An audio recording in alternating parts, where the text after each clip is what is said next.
So hello everyone. So sorry for the technical issues. We are still trying to fix the projector. So as a compromise, we are just going to do a Zoom talk. In this physical building. So, but we also have sent the PDF and the slides already. So you can also look at that. So today, just to make sure everyone have the slides already. Okay, good.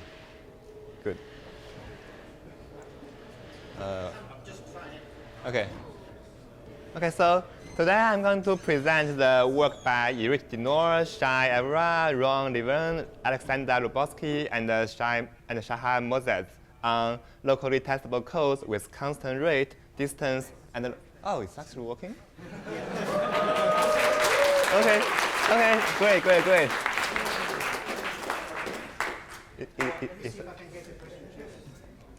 Okay, that's it. So maybe let's look at the first slide first. So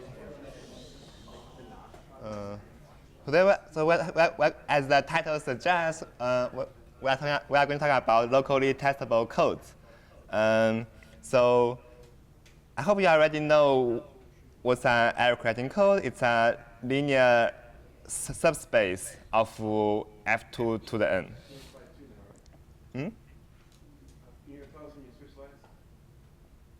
Are you going to tell us when you switch slides? Oh yeah, it's the next slide. Locally testable codes. Yeah. Okay. So let's start with some definition. Actually I heard some echo. Maybe I should. Okay. So the rate of the code is simply the dimension of the subspace divided by n. So here, n is the bit length. And the distance of the code is simply the minimum relative Hamming weight of over all the non-zero elements from the code. So it's the minimum of x in C, and x is not all 0, and the number of ones in x divided by n. And we say a code C is locally testable with Q queries if there is a randomized tester T that has query access to a given code word. And this tester reads Q bits from W and accepts or rejects depending on these Q bits. Such that first, if the code word if the word W is in C, then the test accepts with probability 1. And if W is not in C, then the test will reject with probability proportional with the distance between this word W and the code space C. Here, the distance is simply the minimum distance between W and all the code words from C. And in most of the talk, we'll just try to divide things by n to have this relative distance. So it's between 0 and 1. Oh, yeah, sure. Actually, it's not on my hand. Can you do it? Can you minimize this one? So, yeah. OK, good. And the Q here is just it's called the locality of the tester or the code. So that's the definition of locally testable code. Is there any questions? When you say randomized tester, that just means the tester has access to random bits? Yeah. You can think about it as just flip some random coins. And then it decides solely based on these random coins which Q locations to look at. Doesn't have to, but I think can show if you don't use randomness, then there's no locally testable codes. Yeah, because you really want to at least look at have the probability to look at over all the code words, right? Think of an example is the famous Reed-Muller code, where you can actually do something called low degree test. It's okay you don't know what are them, just drawing some examples, and we'll not be referring to Reed-Muller codes in this talk.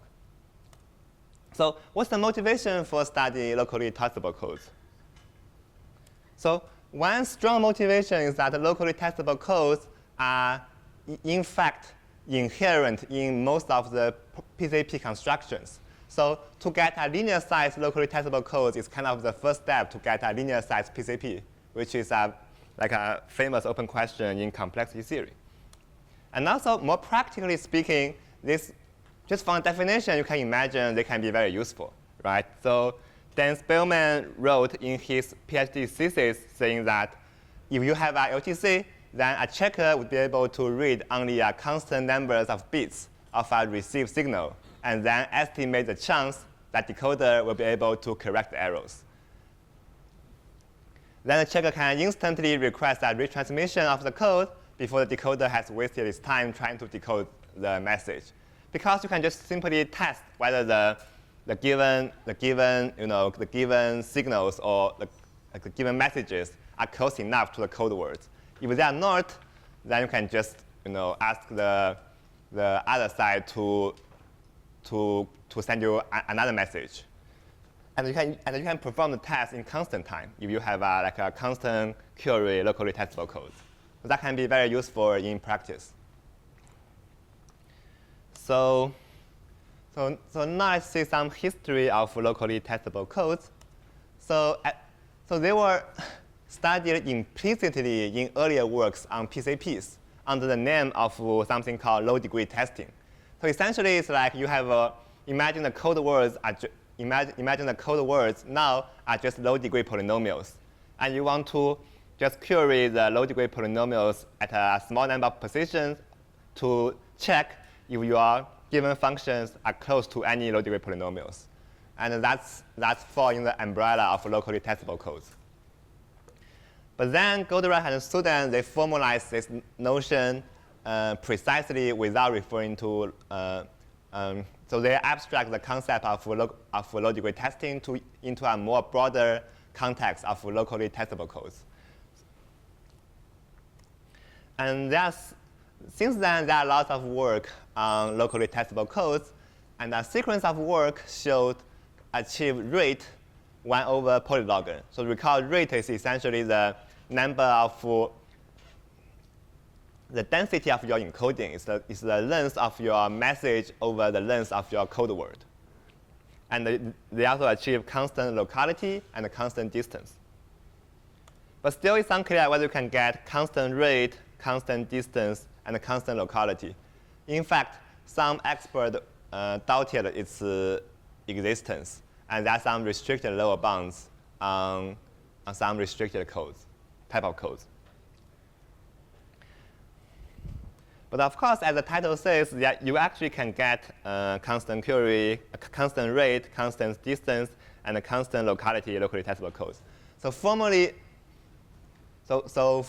for every rate from 0 to 1, there are distance delta and the number of queries q, and then explicit construction of locally testable codes such that it has rate r, distance delta, and locally testable with q queries. So that's the formal result I'll be presenting today. Any questions so far? So the rate can be arbitrarily close to 1. But and the delta and the q will be function on R in some sense. Like as the rate goes to 1, the delta goes to 0, but still being non-zero. Yeah. How important is the fact that the code is linear? I would say very important because most of the analysis use the fact that the code is linear. Oh yeah, I guess the question is like, do we know anything that's not linear, and like, do we know anything better? I mean, I think all the best constructions are linear, as far as I know. I could be wrong, but as far as I know, yeah. OK, so now we have seen the statement. If there are no questions, let's move to the roadmap of the proof. And I want to show you the whole proof of the construction. So first, I will define something called the left-right Cayley complex. It's the main building ingredient of the construction. It's a very beautiful mathematical object. And then I'll just define this new locally testable code on this left-right Cayley complex. Then I'll try to, then I have 3 jobs to do. I have to prove its rate, its distance, and it's also locally testable. So I'll first start with rate and distance, which are relatively straightforward. And then I'll try to show it. I'll establish its locally testability, which is the core of the analysis and takes most of the time to prove. So let's get started. So first, so essentially, left-right Cayley complexes, you can think about them as a graph with squares. So let G be a finite group. So G is a finite group. And let A and B be 2 subsets of G, such that A and B are closed under taking the inverses. So it means if small a is in capital A, then the inverse of small a is also in capital A. And the same holds for B. And what is a Cayley graph? A Cayley graph is simply you just connect every element for G, small g from capital G with A times G. So A goes over everything from A. So that's the left Cayley graph, actually. So here G is a non-abelian group. So you take the left product and right product are different. So Cayley GA is going to be the left Cayley graph, where edges are all G and AG, where the small g goes from everything in the group G, and A just goes from the capital A. Similarly, we define the Cayley graph GB, which is basically the same thing, but now you connect G and G times B. So now the multiplication happens on the right. So you have 2 graphs, GA and GB. Any questions so far? OK. Yeah, so let's see some drawing. So you have this element G over here, and it's connected to like A1G, A2G, A3G, A4G.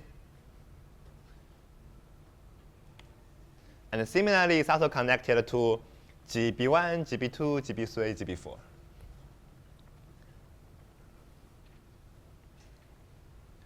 We'll make sure to pick A and B in a way that none of those things will collide. So for every A and every B, AG and GB will not be equal. So those graphs will not share edges. Otherwise, you have some degeneracy problem. OK, then here's the key concept of the construction. As I said, it's a graph with squares. So what is a square? So square, as you can imagine, it's an unordered set, G, AG, GB, AGB. So it's a 4 cycle, right? So these 4 vertices, they are connected together. And it's unordered set. So meaning I don't care about the ordering of these four vertices. So let's see a picture. So this is G, this is A1G, this is GB1, and this is A1GB1. So this is a square. And in the notation, this is going to be A1, comma, G, comma, B1. And that might be other 4 cycles in the graph, but those are the only thing we care about. So the crucial thing is that, as you can see, you multiply A1 by the left here.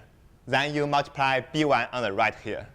And this way, you multiply B1 on the right here, and A1 on the left here. You'll get to the same point. Because you are doing the multiplication within a group. So the order of multiply by left first and right second or you switch the order, that doesn't matter. You will end up with the same A1 G B1. So here you could use the fact that you are doing some multiplication within a group. So as you can see, a square has 4 vertices, meaning that this can be, in your terminology, you can written it in 4 ways, right? I mean, for example, I can just write it as A, G, B, meaning this, this is actually equivalent to A inverse A, G, and B. Because if you think about it, this represents the same square. And similarly, you can also view the same square from each of the vertices. Then you can write it in 4 different ways. Let's see an example. So here I'm just trying to view it from G, then it's A, G, B, right? And here I'm viewing it from GB. Then if you do a little bit of math, you'll see it corresponds, this square, like A, GB, inverse B, will correspond to the same set. Because this is AGB, this is AGB times inverse B, which is AG, this is G, right? So I have 4 ways of writing down the same square. Is any questions so far?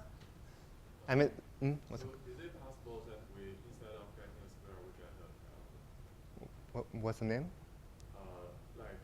like here we're doing the group product, and we always get it's guaranteed to always get a square. Like, is it possible that we take, say, A, G, B, and we it's same as G, so we get a.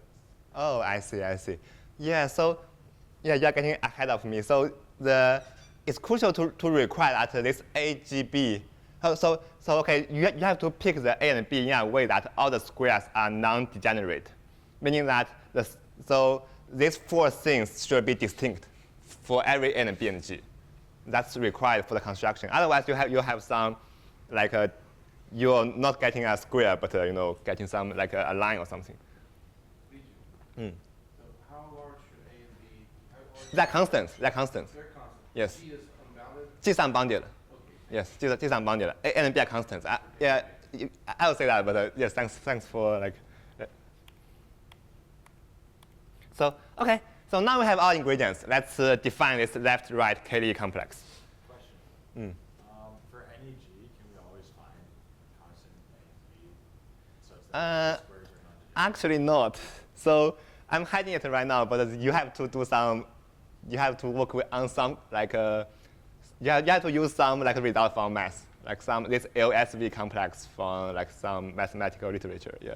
Yeah, I'm hiding that right now. But yes, it's actually not that easy to construct this G, A, and B. Yeah. I'm just defining things. Okay. So this is what we did. We have. So what is a left-right Cayley complex? It has 3.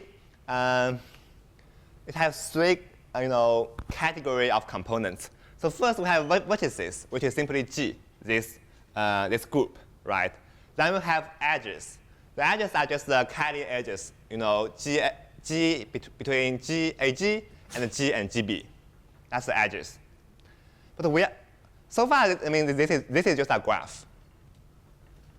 But we also have something called squares, which are all the squares A, G, B, which is at G, AG, GB, and AGB. So a square has 4 vertices and 4 edges.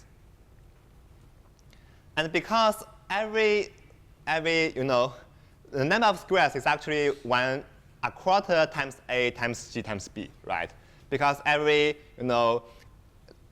are 4 ways to write the same square. And we say this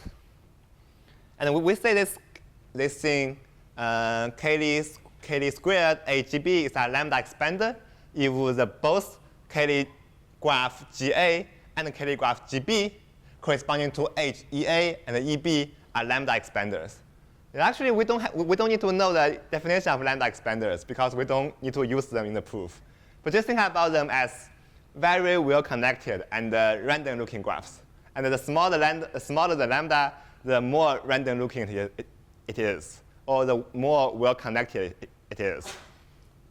We also, as you mentioned, we also require all squares are non-degenerate, meaning that for every AGB, this set should have set 4. So it's not like you shouldn't go back to yourself with like taking AGB. Yeah. So it's actually very non-trivial to construct such things, but and also I mean it requires some construction from those complex things, that it requires some construction from math literature. So I'm not going to talk about that today, but I'll just say that for every lambda, there are explicit infinite family of bounded degree left-right Cayley complex that are lambda expanders. So here, the size of A and B, they are constant, but their size depend on lambda. So maybe like 1 over lambda, or maybe like some big function in 1 over lambda. Yeah. But point is that you can always pick lambda first, and then you can find some constant size A and B, and then infinite you have find constant size A and B to do it. I know you don't want to say much about this, but can you say like what area of math this is coming from, or? I guess you can. I mean, I know the name is called LSV complex. Okay. So maybe topology. Okay, I don't say anything wrong. You can look at their paper. Yeah, it's not my expertise. Yeah.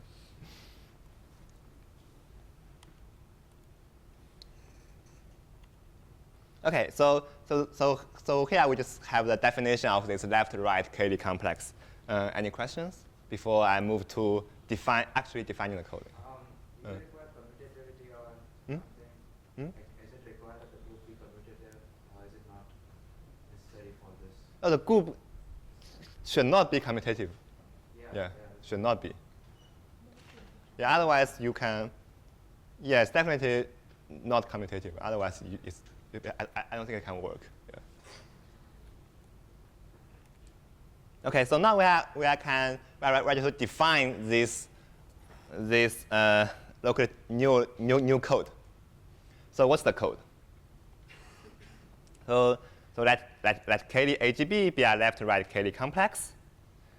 And so first we fixed a family of 2 base codes, C sub A and C sub B, both with rate, with constant rate and constant distance. Those things will be specified later. And because A and B are just constant size, I mean, in the final proof, you can actually just do a brute force to find the best thing you can have. So that's no way about the base code yet. And then we have to define something very, very critical. It's called local views from a vertex. So recall, like if I'm given a function mapping all the squares to 0 and 1. So I mean, we have like g times a times b over 4 many squares, and the function put a bit on each of the squares. So, and also we are given a vertex g. So imagine we have a function mapping from squares and vertex from g. We can try to imagine we sit on this vertex g and view the function entirely from g. So we will look at all the squares attaching this vertex g.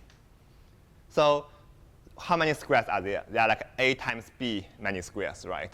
So we can define this matrix f sub g simply as the restriction of f to all the a, g, all the b to those squares. So this is the key concept in the whole construction. I mean, at least to me, like this is like this local views of vertex is used like a lot in the proofs.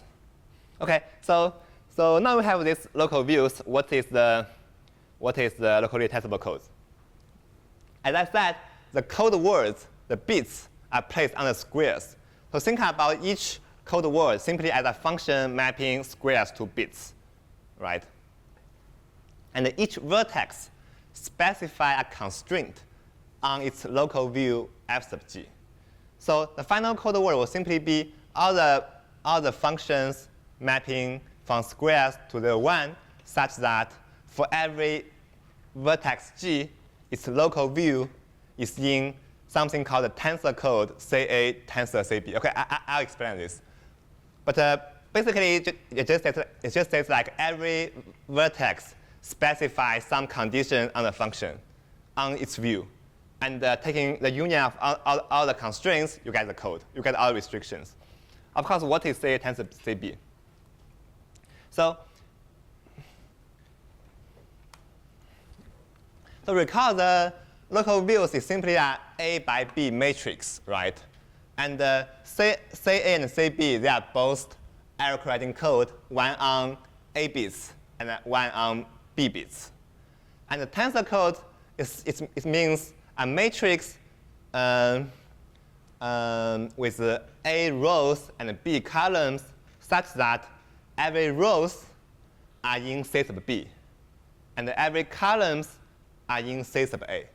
So think about the columns are indexed by all the elements in A, and all the rows are indexed by elements in A, and all the columns are indexed by the elements from B. So this is just like you somehow put two codes together to get this something called tensor product. This may seem a little bit abstract, so take your time to digest a little bit. But the definition is very clear. It's like all matrices with A rows and B columns, such as all the rows are in CB and all the columns are in CA. That's the definition of CA tensor CB. Any questions?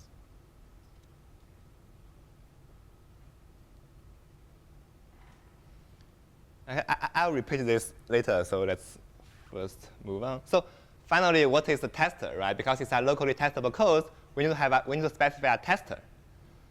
The tester is actually, look at the definition. The tester is kind of just suggest yourself, right? You just pick a random G.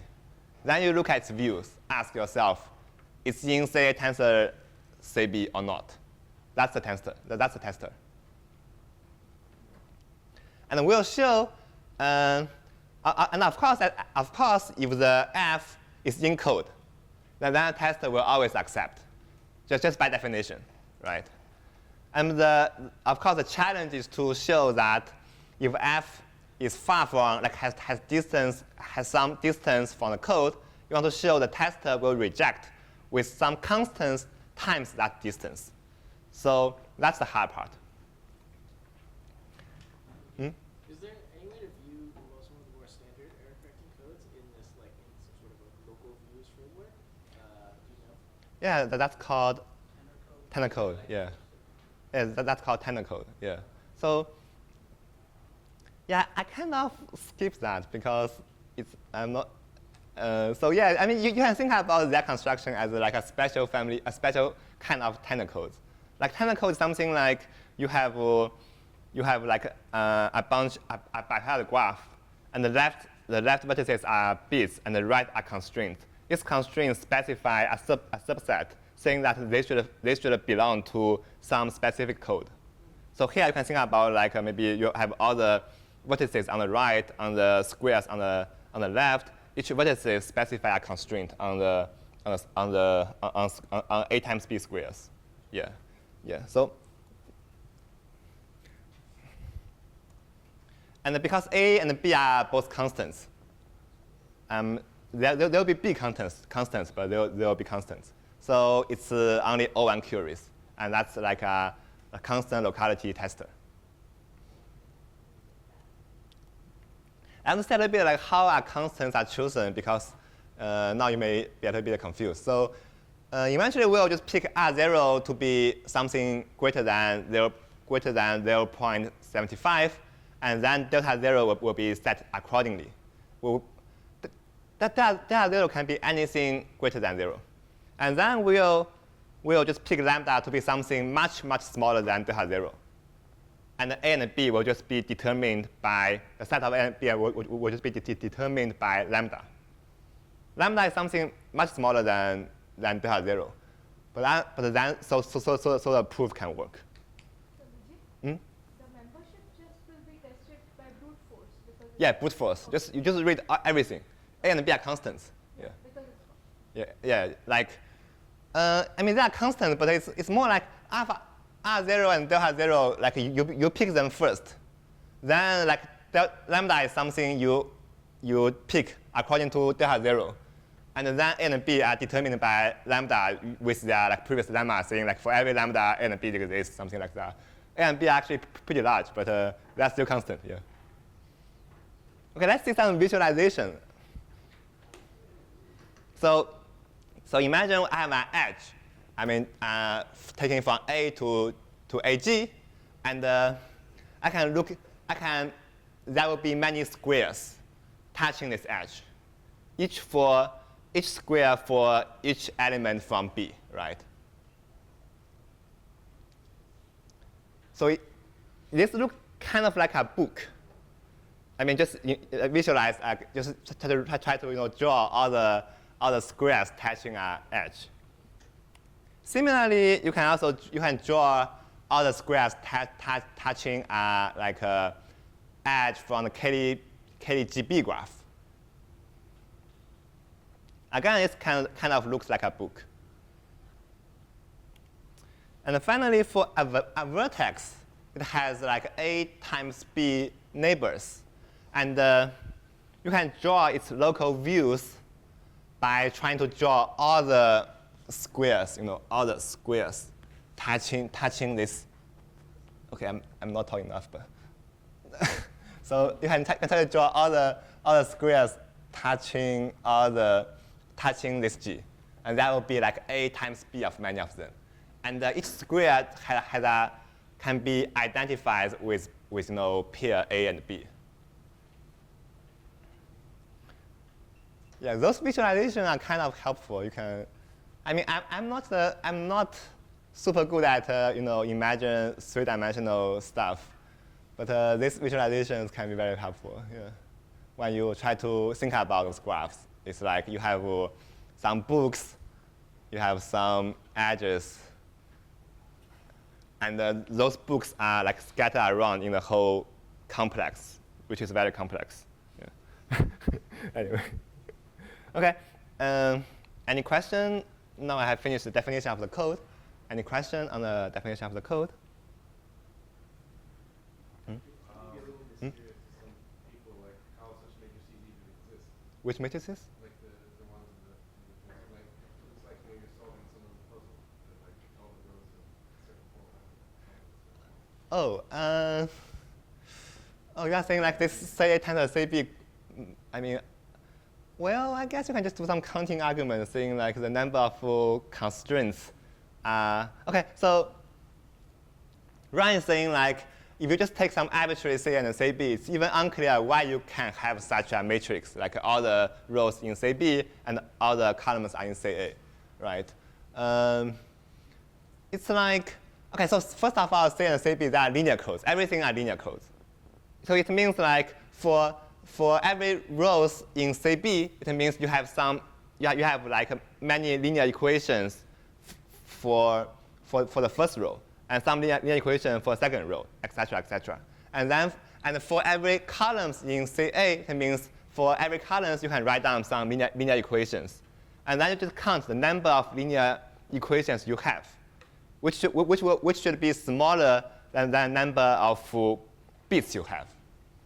So therefore, you must have a solution because all the equations are something like blah blah blah equals 0, right? So I'm not sure it's the best way to.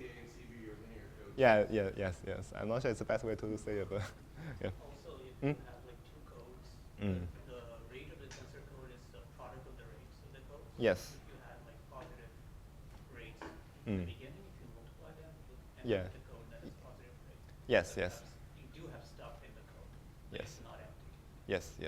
Yeah. Yes. The rate of the tensor code will be at least the rate of A and B like multiplied together. Yeah, we don't need that in the proof, but yes, that's something is worth to know. Yeah.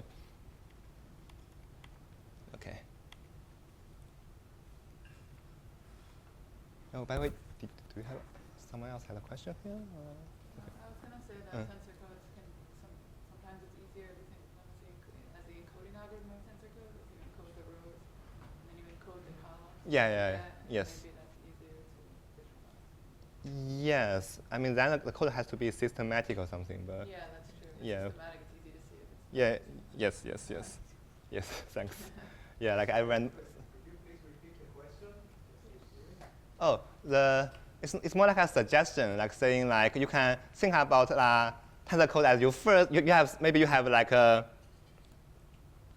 So maybe you have like a smaller matrix.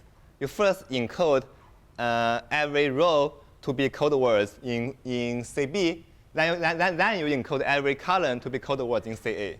So this is like an encoding algorithm. It's a constructive proof of you can have tensor codes. Yeah. Like I guess most people know more about tensor codes than me. So yeah. So let's look at the. Okay. So now we just finished the definition. So it's time to get to the do some math. So first, let's look at I'll try to analyze the rate and the distance just as a warm-up. Then I'll show you how the local testability proof works. Okay, so let's look at the constraint a little bit more carefully. So what that constraint says? It says that, okay, I'm just writing down the definition like exactly, right? So FG is in the tensor code. That means that its view is in this type of matrices. By definition, it means every rows are in CB. So this is taking out a row from the matrix, right? You just fix the first one to be A. And for every columns, it's in CA, right? So I'm just like writing down a definition. I'm just expanding the definition of the tensor code. But for this one, it's as you can see, you can imagine this one is actually a constraint on the edge G and AG. So what do I mean here? So you can try to, so previously we are like putting the constraints on the vertex. But you can similarly put the constraints on edges too. So edges is just x1. So x0 is vertex, x1 is edges, x2 is squares. So for every edge from E sub B, from every edge in the Cayley GB graph, it corresponds to a constraint that this one is in CA.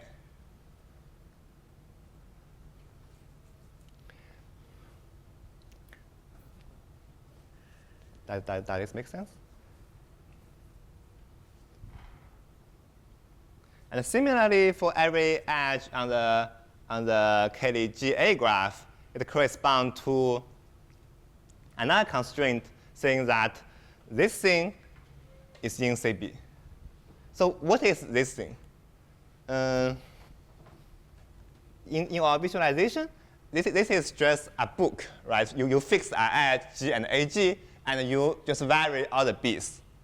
The constraint is saying that if you look at all the squares, it must be a code word in C sub B.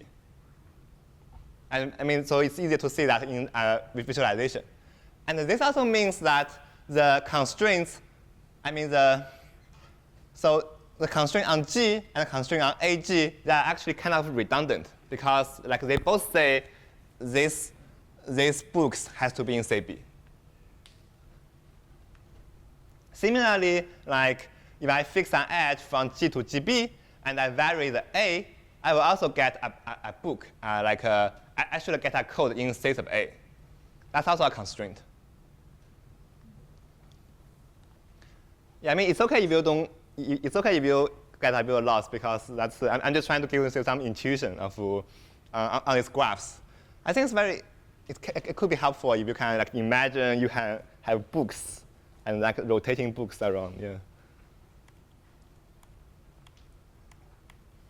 But why I'm like talking about the writing the constraints in putting on constraints on edges instead of the instead of vertices, because I want to count the number of linear constraints to show you the rate. Here's a book of my drawing. You can put some bits on it. Yeah. And it says it's in state B. So first, the number of bits is simply the number of squares, which is G times A times B over 4. And also recall CA, CB, that they have a rate R0 and a distance delta 0. For any linear code, the dimension of the code is larger than the number of bits minus the number of linear constraints you have on the code, right? So the number of linear constraints can also be seen as the dimension of the orthogonal space or something. But we can just count the number of constraints and show you the rate is greater than something. So how many linear constraints are in our code, which is as specified by for every G, every A, and every B. This book should be in CB, and this book should be in CA. We can just do a quick counting, right? For every edge, like G, every G and GA, it actually gives you 1 minus R0 times B many linear constraints. Because R0 is the rate. So R0 is the rate means that the C sub B is a 1 minus R0 times B dimension subspace of F2 to the B, right? So therefore, if you want to specify some linear constraint to specify this subspace, you need like 1 minus R0 times B, many linear constraints to specify the linear constraints. Any questions regarding this? Maybe I'm going too fast. Okay. So similarly, for every edge like G to GB, you have 1 minus R0 times A many linear constraints. Because you are saying like the books around A, G, and GB, this A bits has to lie in C sub A. If you do a quick calculation, this is the number of edges here is like G times A over 2. And the number of edges here is like G times B over 2. So you put them together, you get G times A times B times 1 minus R0 linear constraint in total. And because you have to divide by 2 for the number of edges, like G times A over 2, yeah. So you will do a calculation. The number of bits minus the number of constraints is going to be, this one minus 4 times this one, because there's an over 4 here. And then you get that. The number of bits is G times A times B over 4. So the rate is going to be larger than 4 times R0 minus 3. So just simply pick R0 to be something very close to 1, then you are good. But of course, if you pick anything greater than 3/4, it's also OK. Yeah, 3/4 is also OK. Yeah. Any questions? So I mean, here it's we are just trying to count the number of linear constraints and do some quick math to show the dimension of the code space is large.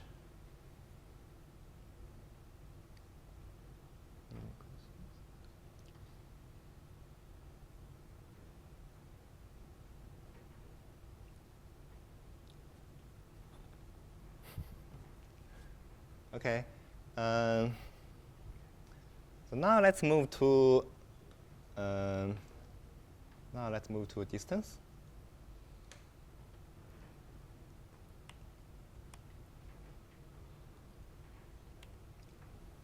Okay. to show the distance, we have to use something called Allen-Chang lemma, which says the following. Suppose you have a d-regular lambda expander. So d-regular just means every node has d edges. So the degree are always d.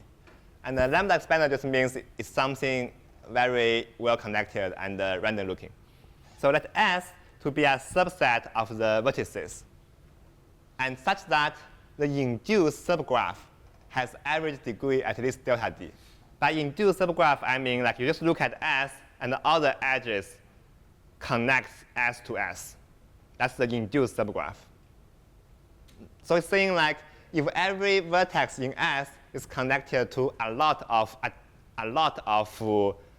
other vertices in S, then S must be large. This is, I'll just call it AC lemma because it's used a lot. Can you explain the induced subgraph again? Oh, it just the induced subgraph is so you have a vertex subset S, right? And you look at all the edges only connecting S to S.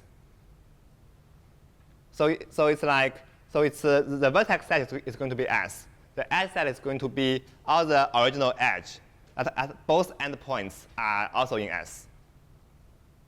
So in other words, the induced subgraph by S has every degree at least delta d means like for every vertex in S, it's connected to at least delta d many edges in S. Yeah.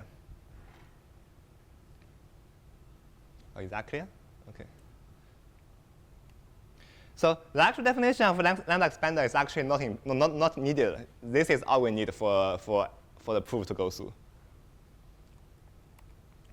And you can think about it as like a simple case of this local to global phenomenon, right? Because it's basically saying that you have we will prove a bunch of local statements saying a vertex in S is always connected to a lot of other vertices in S. This will actually imply a global statement about S, saying S is a large subset of V. Right. So and maybe the local statements are much easier to prove. So that will be very good.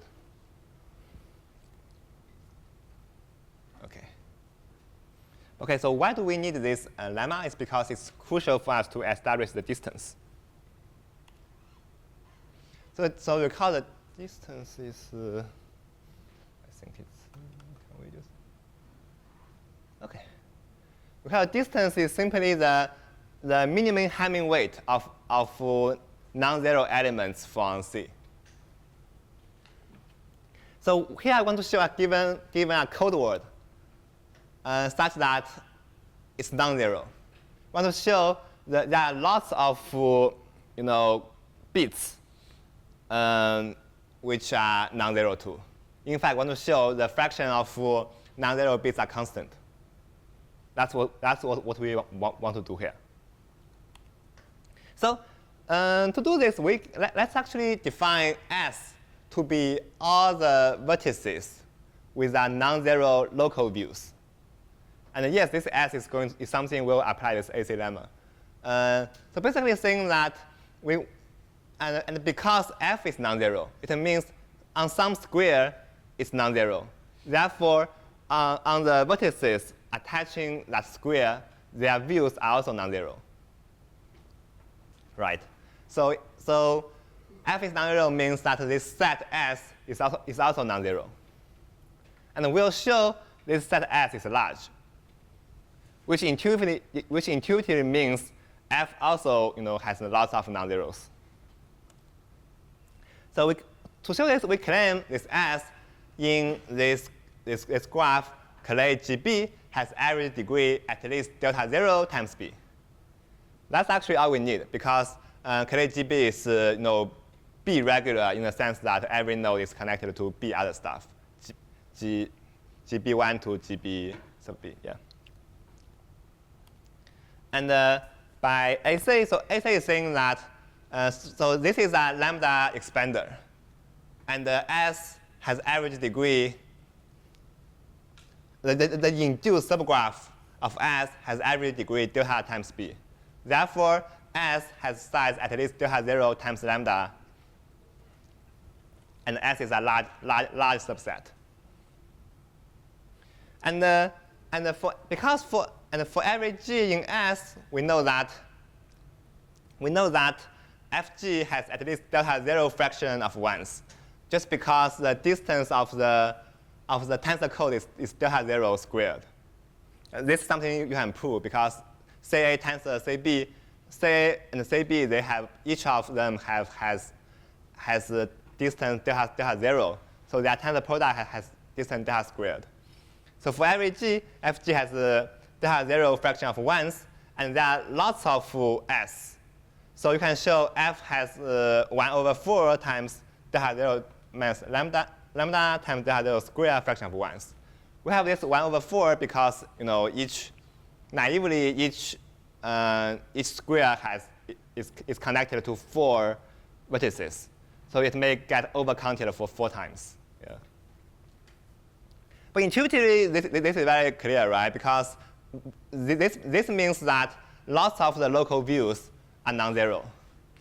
And because local views are error-correcting code, non-zero stuff must have lots of non-zeros. And then you just do a quick accounting to show this means overall there will be lots of non-zeros. Yeah.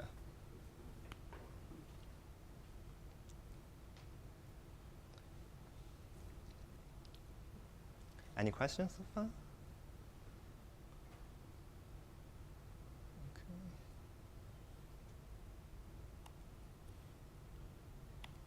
Okay, so we finally have to prove this claim, right? We want to show the induced subgraph of S has a high average degree, meaning that for every vertex in S, it's connected to many other vertex in S. This is actually very easy to show. So let G to be something in S, meaning that there's a non-zero in its views. So for some A and B, FAGB is non-zero. Then we know that if we think about it, we know that think about this thing, FAG, varying B. We should have a code word instead of B, because that's the constraint. So therefore, and also this is non-zero. By definition of error-correcting code, it means there should actually be lots of non-zero. So FAGB should be non-zero for many Bs, just because it's non-zero for a single B. Is that clear? Yeah. But also, as you can see, this square, this AGB square from here, it's also contained in the view of FGB, because this square is it's G, AG, GB, and AGB. So it's also contained in the view of FGB. So this means that the view of FGB also contains a non-zero square. So GB is also in S. But this holds for many B. So GB is in S for many B, which exactly means S is connected to delta 0 times B many other elements in S by going through this graph Cayley GB, right? So this just means S in Cayley GB has average degree delta 0 times B, and we finish the proof of the claim. And as you can already notice, here we only use the fact that Cayley GB is a lambda expander. We don't need to use the fact we don't need to consider the other graph. Of course, in the local testability, we need to use everything. But for the distance, you only need to use you need to consider one graph. I think it's good time to take a break for 5 minutes, and we can be back. Yeah. Why is this degree algorithm? Why do you say algorithm? It's actually okay. Actually, everyone has degree delta times B. Yeah. But the lemma says average degree, so I copy that. But everyone has degree at least delta B. Yeah, it's actually minimum degree. Yeah, it's actually minimum degree. Yeah. Okay, so now we have done the rate and distance. We have to actually do some we have to we'll see the core of the analysis, which is the local testability. And the required definition is that we want to show a randomized tester such that it queries Q random bits from W and accepts and rejects. And if W is in the code, then it always accepts, which is not hard to show. And if W is not in the code, it rejects with probability proportional to the distance. These constants will be specified later. So let's also recall our tester is very simple. We are given a code word which is some mapping from all the squares to 0, 1, and then we pick a random vertex, and we just check its local view. That's the tester. So according to definition, clearly if W is in the code, it's always accept. So the first condition is just follow through. We need to establish the harder one, which says, let's define the rejection probability to be simply reject F. And we want to show this is greater than some constant times the distance between F and C. That's the goal of the rest of the talk. OK. So we'll make it a little bit more algorithmic by we'll actually give you a decoding algorithm. So what do I mean?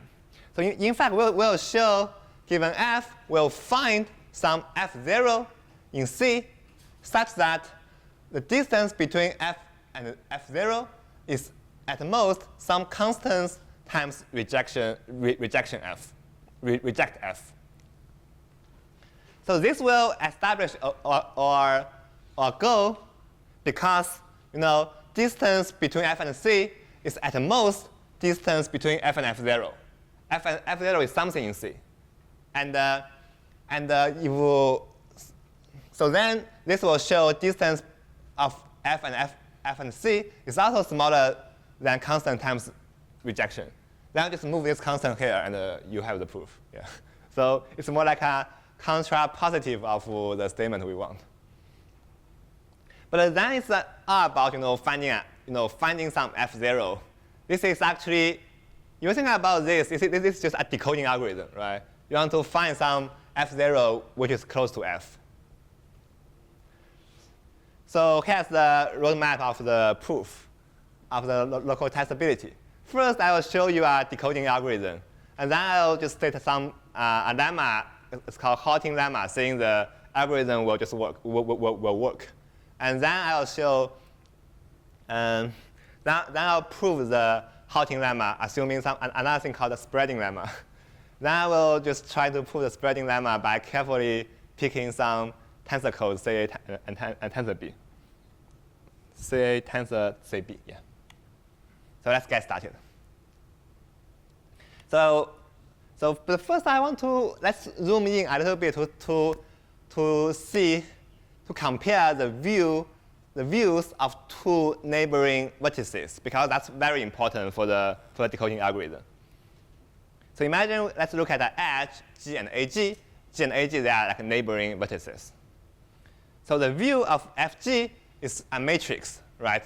And I can write it down.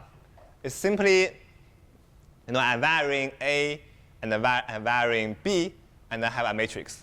That's the view of F sub G. And now let's look at the view of F sub AG. Again, you can write down all the squares, all the notations. But the key thing is that they will only share exactly one row, right? Because for F, let's see, for this particular A, AGB1 is exactly as A minus 1 AGB1. They are the same square, just viewing from different points. So this means that the row A in FG is should be exactly the same as the row inverse A in FAG. Is that clear? So I'm just trying to write it down, and we just want to see how those tests like one test on one test on G, and another test on AG, like what's their commonality, like what's shared between them. Like they look at the same rows. Similarly, we can also look at an edge, like a neighboring vertices from Cayley B, and they actually share like one column, and exactly one column. Like the column B in FG should be exactly the same as the column inverse B in FGB, because again, if you look at those squares, they are the same squares as these squares. Yes. So now we are ready to defining the algorithm, which exactly takes the perspective on vertices. So given f, which is just some function mapping squares to 0, we want to decode it. So first, for every vertex, we let tg to be some code word from tensor code C tensor CB, which is the closest to f sub g. Of course, if f itself is a code word, I mean of the bigger code, then other tg should just be fg. But f could have some distance with the code word. So it's like everyone just try to do their own decoding without talking to each other. So of course, this may not work, right? Because maybe their views can be, these TGs can be inconsistent. Maybe like a G decodes to something and AG decodes to something else. And if you look at the common rows, they are not the same. They are not agreeing. So then those TGs are not defining a code word. They're just doing their own stuff. So, but we can define something. We define a potential, which is the number of disputed edges, which is simply that number of edges such that their view disagree on at least one shared squares. So if it's G and AG, then their views share a row. So maybe TG and TAG on the row, they differ on something. And similarly, if it's G and GB, they share a column. So their views may be differ on that column. So this is, we wish the potential to be 0. Then there will be no disagreement. Then actually all the T define a code word. But at the beginning, this potential can be very large. So we want to reduce it. That's how the decoding algorithm works. It's actually very simple. If you can somehow do some local change that if you can find a G such that changing TG to another code word from say tensor CB can reduce phi, then you just do it. And you can pick arbitrary G to make progress. But if you cannot improving the phi by making local change as that, you halt. Yeah, that's the decoding algorithm. That's it. OK, it's very simple. So, and the core here, of course, you want to prove something. You want to show it's actually useful, right? So you want to. So we have this halting lemma says that if the rejection probability, of our local tester, is smaller than some constant epsilon 0, then this algorithm will halt with phi equals 0, meaning that it will resolve all the conflicts, and then it will actually find a code word. So now, from now on, our goal is to prove this halting lemma. Oh, is the algorithm statements and the lemma statements clear? Oh, actually, maybe I should just continue. OK, so now let's assume we have this halting lemma. I want to prove the local testability, right? It's actually very simple.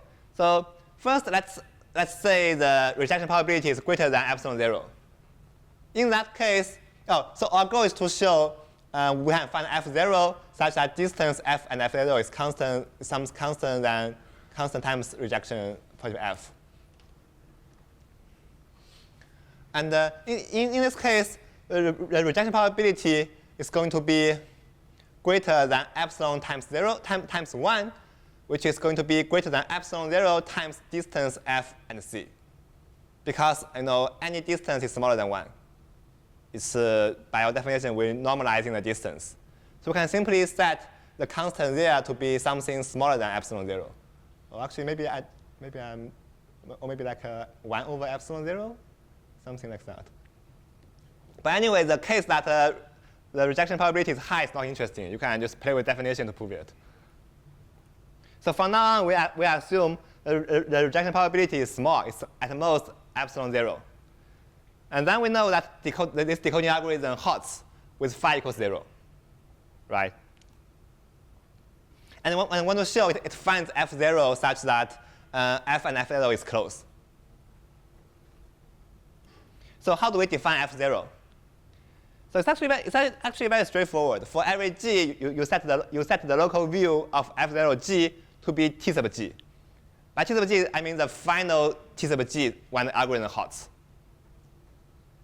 Right? First of all, f0 is well defined because there's no disagreement between those t sub g's. You just write them on the f0, and you will be fine. Yeah. And also, f0 is in C because by definition, we are always having those t sub g in the code words. So f0 is a good code word. So now I want to show it's close to f. What we'll do again is to upper bound the probability of want to show for random vertices the local views of f0 and f are almost likely to be the same, which of course will bound their distance because because you can just do some union bound or something. So how do we unbound this? So at the start of the decoding algorithm, by the definition of rejection, reject f, that reject f fraction of g satisfy at most reject f fraction of g satisfying tg is not equal to fg, right? Because reject f is the probability of whether f sub g is in CA tensor CB. And in the algorithm, if f sub g is actually a code word, then tg must also be a code word because that's the closest code word. It's yourself, right? So at the start, we know that only reject f fraction of g satisfying tg not equal to fg. Yeah, that's by definition. And also, each time you change, phi is an integer. So each time you reduce it by at least 1. Okay, that's trivial, but but the point is that this means you can change g at most phi 0 times. Phi 0 is the number of disputed edge at the beginning, right? So at the beginning, that could be reject f many difference, and later you can phi 0 many g can change. So you can add them together to bound the difference, the difference of local views.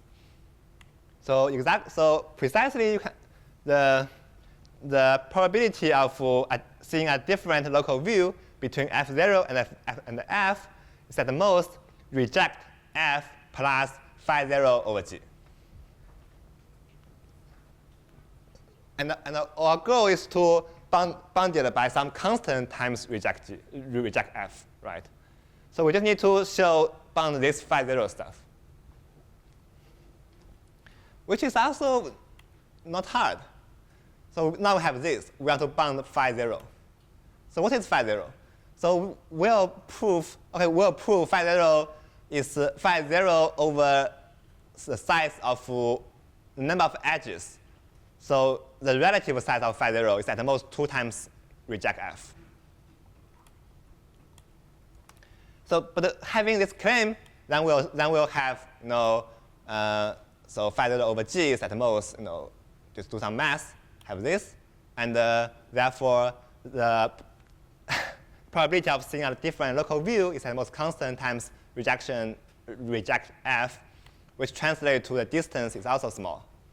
I mean, there's some blow up here, but it's still a constant because a and b are constant, so everything's constant. So yeah. So now we have to see this claim, how to bound phi 0. Okay, just some uninteresting math, like trying to bound the stuff. But so let's see how to bound the phi 0. Okay, so phi 0 is just the number here, right? Number of distributed edges. We can phi 0 over x1 is simply the probability of after the initialization stage, a random edge is distributed. The probability. We note that if both endpoints fu and fv, if they are both in the tensor code, then tu and tv, because they are closest code word, they must be fu and fv. And because f is the same function, u and v is not distributed. Right? Yeah, just a union bound. Yeah.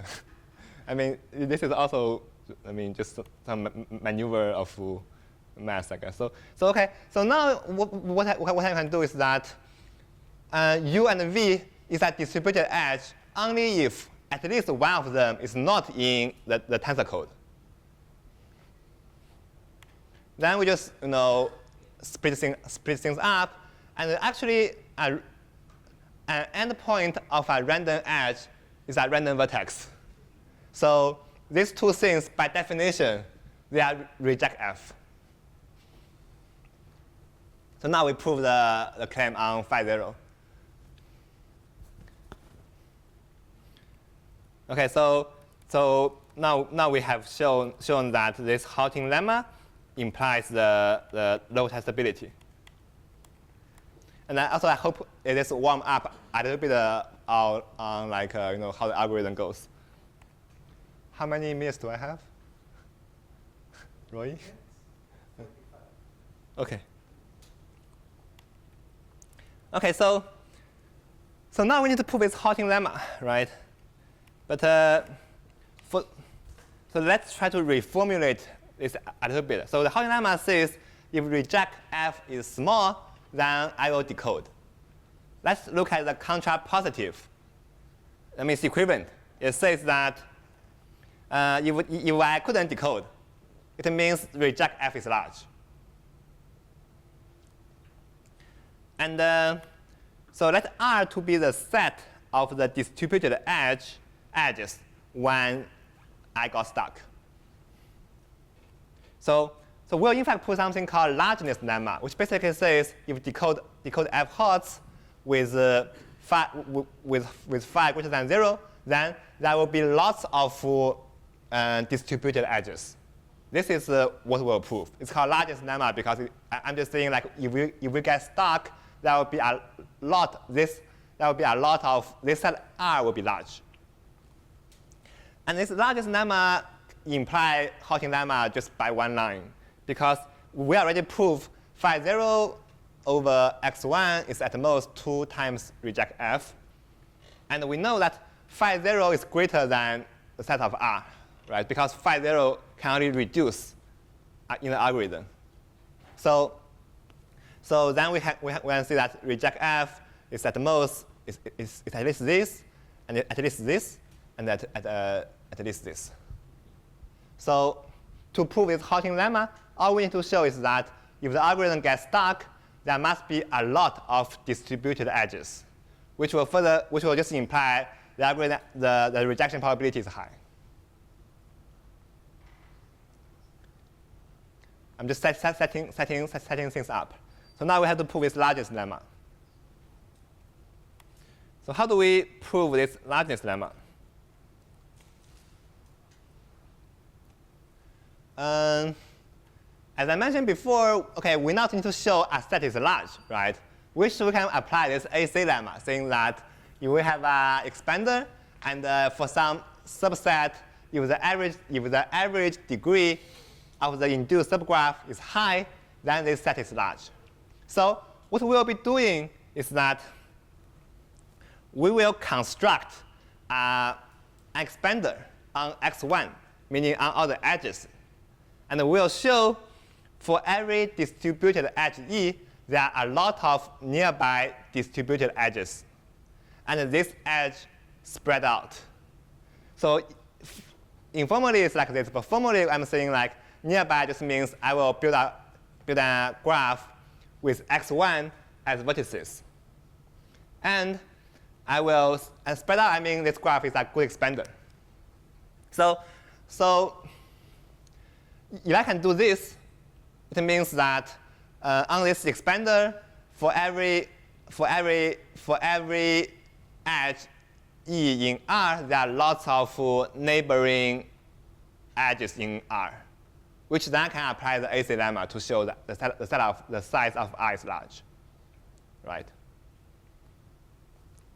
Okay, this is a little bit informal. It's okay. You don't really follow. I'm going to make it more concrete now. So I mean, informally, we wish to say that for every distributed edge, so we want to show this means like for every edge in E, we should be able to find many nearby distributed edges. So how do we find them? So let me give you some intuition. So let's say G and AG is a disputed edge. Recall that TG and TAG, they share a common row, right? So TG and the TAG, they disagree on their common row. But TG and TAG, they are both code words of the tensor code, meaning that both of their respectively rows are in CB. It means that because they disagree, it means that they must disagree on a lot of points on their common rows, because both of their corresponding view on that row is a code word, right? So I'm saying this that because TG, AG something, and TAG, A minus 1, A inverse, AG something, because they disagree, and they are both code words, there are lots of B's such that they disagree. And I claim that for any such B, one of the pairs G, GB, GB, AGB, and AGB, AG must be a disputed edge. Why? Let's see an example. So G and AG, so they disagree on the value of AGB. Let's say TG thinks it's red, and TAG thinks it's blue, or maybe 0 and 1. And now let's think about what's the opinion of GB and AGB. As you can see, this pair cannot all agree, right? Because this is red and this blue. So there must be like, if you just go from here to here, there must be like one edge they disagree, right? So suppose this edge. It means GB and G, they have different opinion on the value of the square AGB. This precisely means G and GB, they form a disputed edge. OK, so now we know how to, this seems good, right? Because we can, given any disputed edge, I can find a lot of nearby disputed edge.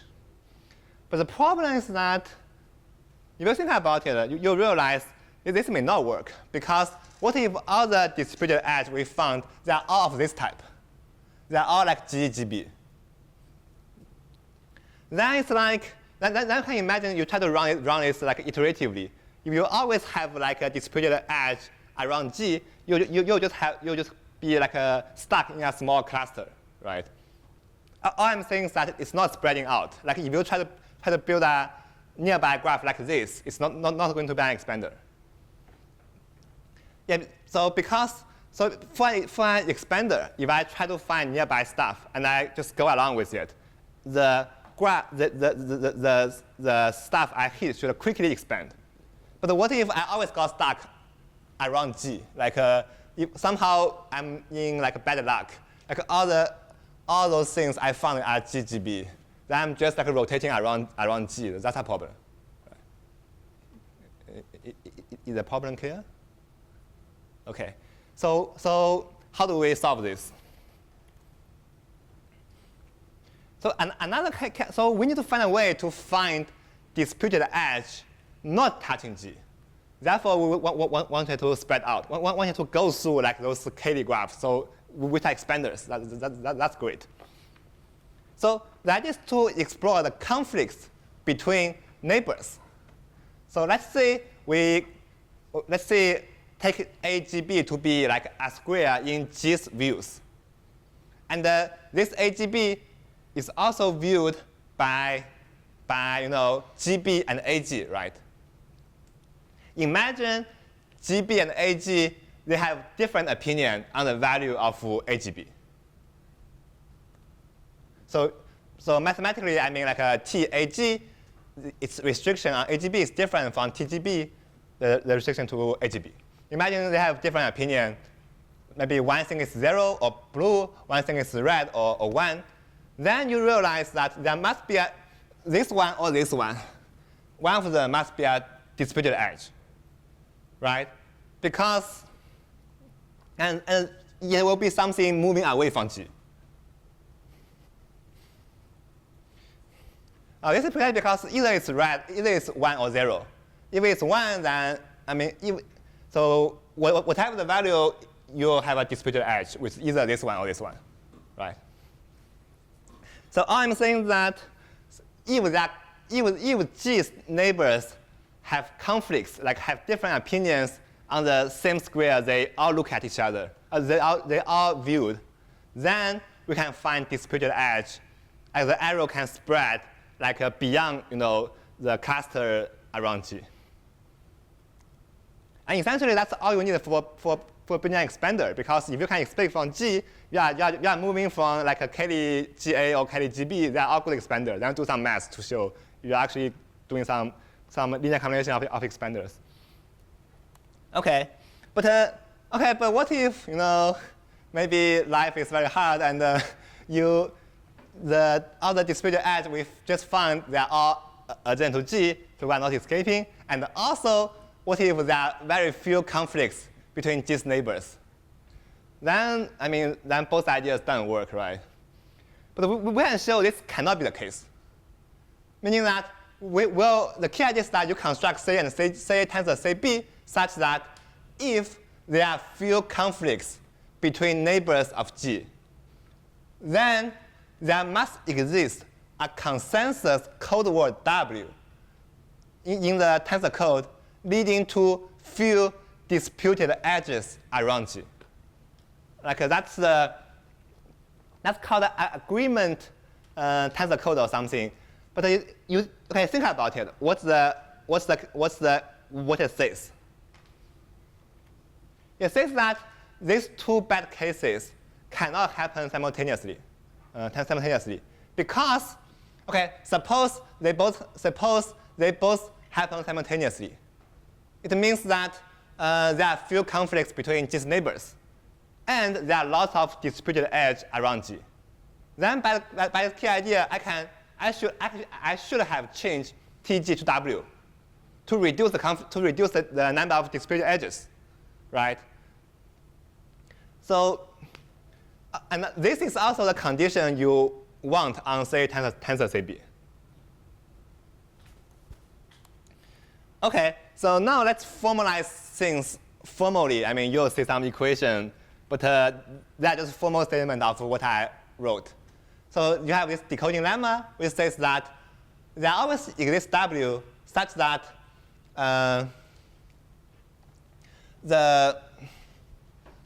what does it say? It says that constant times the probability of W will result in a disputed edge between A neighbors. This is the probability of W will result in a disputed edge with B neighbors if you put W on G. So the first line is just saying that it's just saying the measuring the fraction of disputed edges. The second line is just measuring the the disagreement conflicts between the neighbors. Does this make sense? The universal quantifier on G, so it's like for all of G to exist. For G? Yeah. Oh, this only depends on the code. So these are local statement. Okay, so yes, this works for all G. How G is quantified, is it for all, right? For all G, like for all G, yeah. It happens before the W. Yes. I'm just taking a look at a local view, and this is the decoding lemma you want. Yeah, you just fix a small G, and yes. And okay, so for now, let's assume A and B have the same size. I mean, otherwise you can add some weight or something. But decode F hots should mean that the TG is a minimizer of this thing if A and B have the same size. Let's assume A and B have the same size for now. Why? Because this is precisely correspond to the fraction of disputed edge you would have if you put W on G. Okay, maybe this needs some time to digest. But all I'm saying is that the first line is just the fraction of distributed edges if you put W on TG, and the second line is just the conflicts between the neighbors. And this is just formalizing the idea I said. I mean that's lots of equations, but I mean that's nothing fancy going on. It's just some equations. Just you have to make them precise, right? So, okay, so this tool leads to this thing called spreading lemma. It says that if the number of disputed edges around G is large, then there will be a lot of conflicts between G's neighbors. This just follows from the decoding lemma and because TG is a minimizer. So this is precisely the thing you get if you put TG on TG as W, right?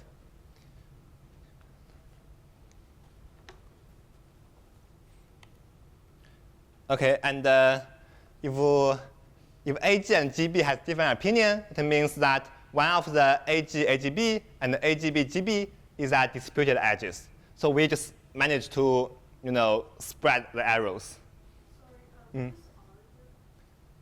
R? This R? Yeah. Oh, R is the set of disputed edges. Okay. I'm sorry for not recalling it. So this just means G and AG is at disputed edges, right? So in the first equation, if you put TG as W, right? So then this thing just means that G and AG is in R, right?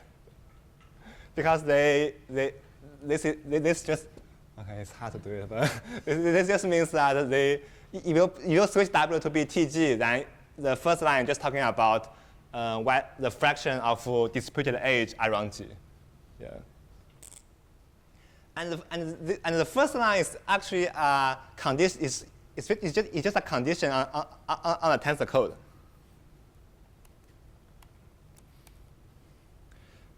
Roy, how many minutes do I have? 27 minutes. Okay. What? Okay, that's a lot. Okay. I will try not to use all of them. I feel like, everyone is sitting here for too long. Sorry for that. So, so let's revisit this AC lemma. So you have this graph, which is a deregular lambda expander. And we want to say that if the average degree of some induced subgraph is high, then that subgraph must be large. But we can also look at it from the perspective of a random work. So imagine W is the corresponding random work of H. The induced subgraph of S has an average degree, just means that, because it's deregular, every node has d degree. It just means that if I pick a random node from S, and if I take one-step work according to H, the probability of staying in S is at least delta, right? So, that's essentially the same statement. The induced subgraph S has average degree at least delta D just means that you want to show that for the average chance of going from, if you pick a random S and you look at a random neighbor, it's in S with probability at least delta, right? So that's a much more concise way of writing it, and it's also easy to visualize, to imagine. That is, W stays in R with probability at least delta if you start from a random element in R. So what we'll do? We'll design a random walk matrix W on X1 and show that if you start from any vertex in R, you'll stay in R with constant probability. So it's not an average degree, it's actually minimum degree. And moreover, this W will correspond to a lambda expander for some lambda much smaller than this particular constant. Therefore, you can apply this AC lemma to show that R is large.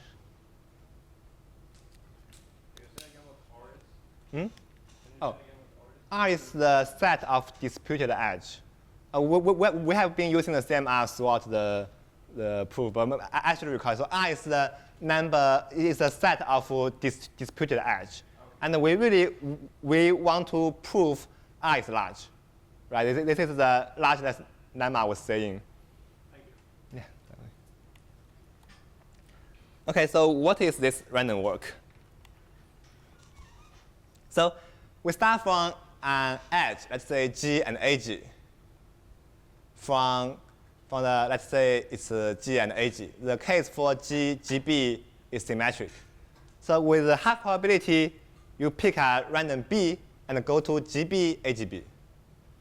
Otherwise, you pick a random U, which is either G or AG, and then you pick a random A and a random B, and you go to like either AU, AUB, or UB, AUB, or UB, AUB. So this is think about like you look at the square U, you look at the square A, U, and B. So this square has 4 edges. The 2 are the edges not touching U. Right. Hmm? The edge is G, AG, and then you pick a random A. Are these different A's? Which A? Oh, sorry. They are different A. They are different A. Yeah, they're different A. So on the second line, pick a random A and B. Sorry, that's a name conflicts. This is a new A. Yes, it's different now. Yeah. OK, so yeah, after picking this U, you forget about the old A. Yeah. How about that? Yeah. I think as a Python program, it's correct. But anyway. OK, I'm sorry. So we need to show this random walk stays in R with a constant probability. We also need to show it corresponds to a good expander. We'll omit the second one, which is like you do some math and you use the fact that you just do some math. Yeah. And for the first one, you show it stays in R with a constant probability, and then that's all we need to do. Yeah. So how do we show this random walk stays in R with constant probability? Then we can apply the AC lemma, and we'll be very happy. So recall that if G and AG, if this is a disputed edge, then we know that they disagree on their common rows, right? And imagine like the viewpoint before. And since both code words are in CB, there are at least delta 0 times b many b's such that they disagree on their values. I'm saying that with that disputed, I'm just recalling some stuff we. What's the question? I noticed we are in a tangent. Uh. Okay, I'm just trying to figure out why we are doing one thing. So we are trying to show that there are a lot of disputed edges. R is big. But Yeah. this seems to show that R is small. R is big. No, Oh, R is big, and therefore a random walker and expander stays in it. That's the meaning of what's going on here. Oh, well, what's the going? I mean, we are trying to show like. We are trying to apply this AC lemma on R, right? And this AC lemma says that if the this is not a tangent, this is a mempool. So this is tangent. So what I'm saying is that if this random work W stays in R with constant probability, and if this random work corresponds to a good expander, then R is large.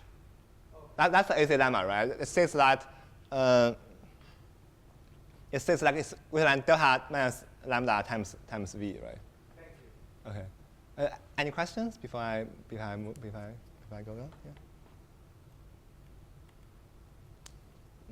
Yeah. I mean, like, actually, for now on, that's nothing hard going on here. It's like, so this is what we discussed before, that because for this disputed edge, we know at least one of these edges around must be a disputed edge, right? But we don't know which one. But by counting, I mean, there's 3 cases. So either at least a third of them are in the first case, are in the second case, or wait. GGB, GB, AGB, GB. Did I do it wrong?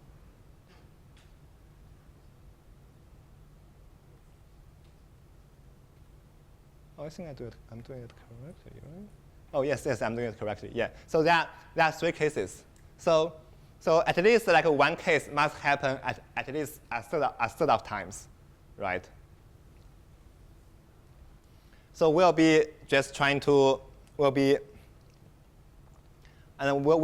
show that under each of the cases, the probability of taking a random work stays in R is constant.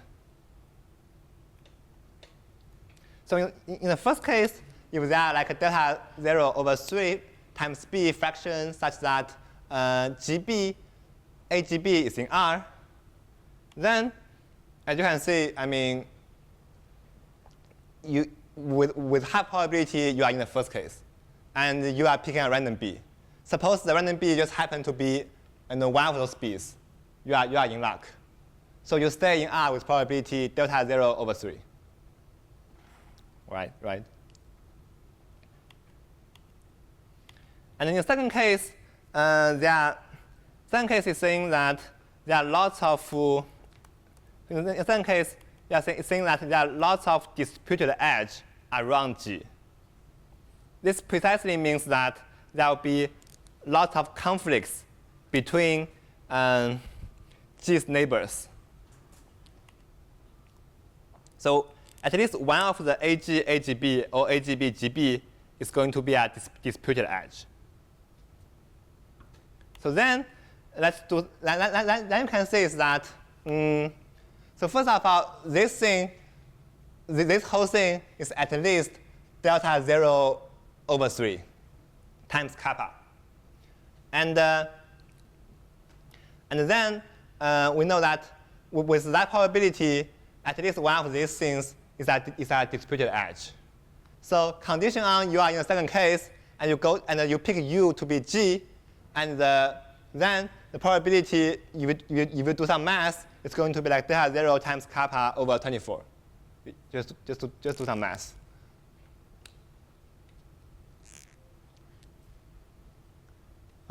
Is this clear? Or maybe here I'm going too quickly, but the idea is that, I mean, for a second case, like suppose U is G, right?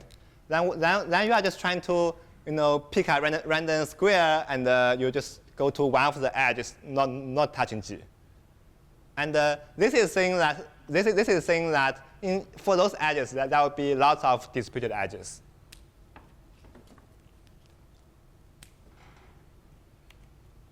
And case 3 is completely symmetric.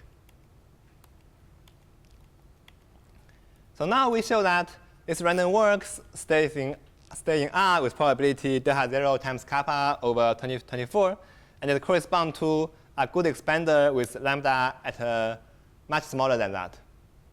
So therefore, ACA implies the size of R is a constant fraction of the edges. And then we have proved the largest lemma. And that's the proof of the largest lemma. Any questions?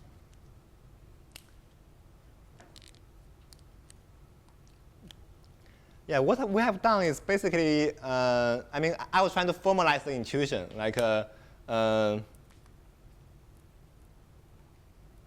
here the intuition. Those calculations are like formalizing the intuition that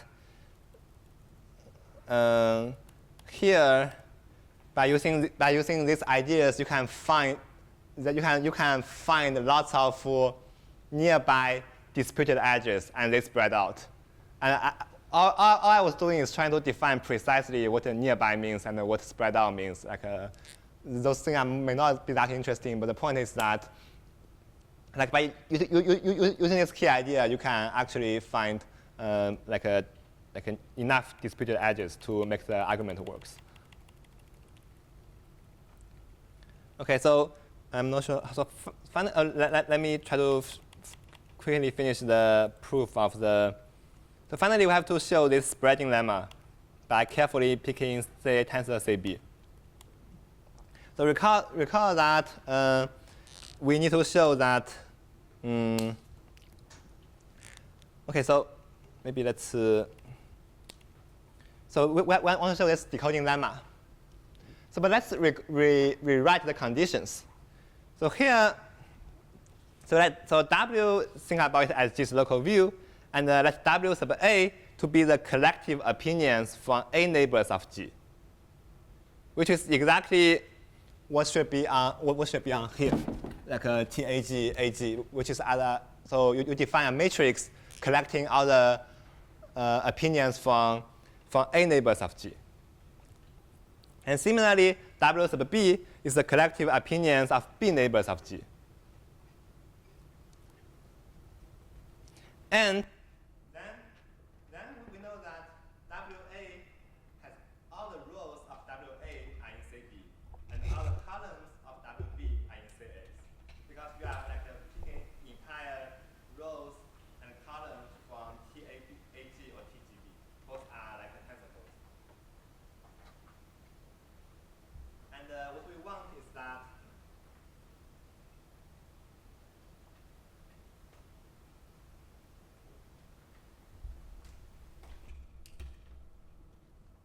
we want is that if WA and WB they have few disagreement, then we can find that exists W as a tensor code such that W and WA and W and WB have a few disagreement on either rows or columns. So you can write it precisely as a condition on tensor code, which says that you need a tensor code CA tensor CB such that for every WA, WB, if all the rows of WA are in CB, and if all the columns of WB are in CA, there must exist W such that this condition holds. And why exists suffice is because decode F holds means TG always minimize the right condition. And you can take tensor product of random LDPC codes, and in the interest of time, we will not see a proof of that. And that's how we finish other proofs of the local testability. So any questions?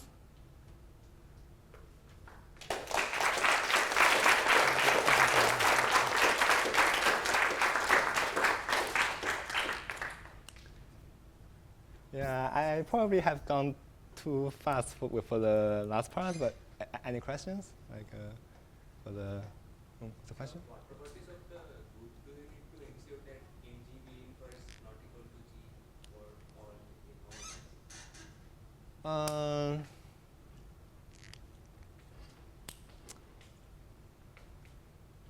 Yeah, I was just refer you to that paper. I think it's not easy to answer quickly. So that's a non-trivial component. Yeah, it's non-trivial component. It's like instantiating is complex. It's non-trivial. Yeah, the analysis is. I mean, the analysis is mostly you just apply this this AC lemma and do some error propagation. Yeah. If we instantiate this with some abelian group, for example, Hmm? and if we instantiate the group as an abelian group, maybe like f2 to the n, and then use a and b to be generators for an expander, but it won't be constant size because it's abelian, but maybe log n size, then maybe this will give a simpler but larger query complexity local testable. Yeah. Are we using the fact that a and b are constant size? Yes, because in the local testability, you are reading this A times B matrix. Right. So Yeah. we're only paying for it in the query complexity. A Um, and b become, let's say, log n size. We'll get a log square n query. yeah, I guess so. Yeah. Yeah.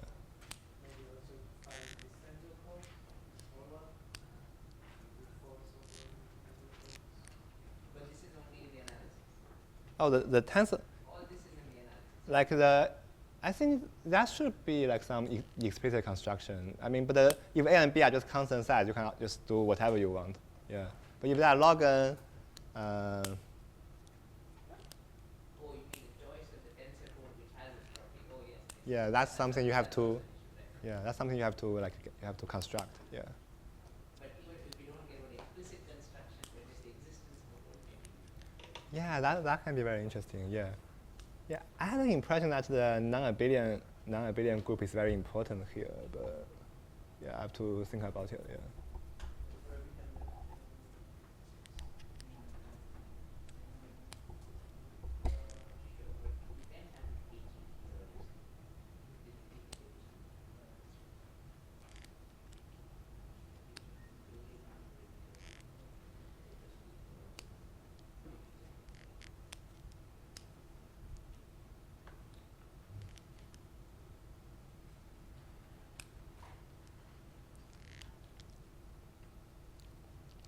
Yeah, I guess if there are no other questions, maybe let's take a break. Yeah.